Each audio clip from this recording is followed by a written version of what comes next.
মুন্সিগঞ্জ আদালতের চলমান নিষ্পত্তি ১৫৭ মামলার প্রায় ৫৫ লক্ষাধিক টাকার মাদক ধ্বংস করা হয়েছে। বুধবার ২৮ মে বিকেলে ৩টার দিকে মুন্সিগঞ্জ চিফ জুডিশিয়াল ম্যাজিস্ট্রেট আদালত ভবনের পাশে এসব মাদক ধ্বংস করেন।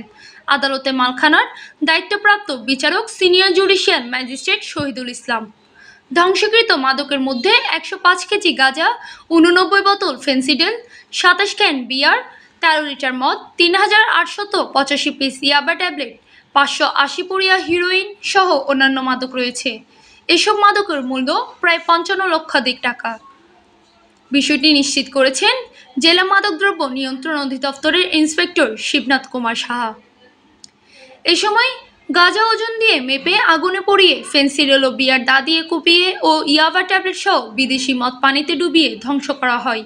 এই সময় উপস্থিত ছিলেন কোর্ট ইন্সপেক্টর মোহাম্মদ কামরুল ইসলাম মিয়া, আদালতের মালখানার দায়িত্বে থাকা পুলিশের এসআই ইসফাত আরা খানম সহ অন্যান্য পুলিশ সদস্যরা। এ ব্যাপারে কোর্ট ইন্সপেক্টর কামরুল ইসলাম মিয়া জানান, আদালতের চলমান ও নিষ্পত্তি ১৫৭টা মামলার আদালতে বিচারকের উপস্থিতিতে ধ্বংস করা হয়। এর মধ্যে বিপুল পরিমাণ গাঁজা, ইয়াবা ট্যাবলেট, ফেন্সিডিল, বিয়ার মদ সহ প্রায় ৫৫ লক্ষাধিক টাকার মাদক ধ্বংস করা হয়েছে।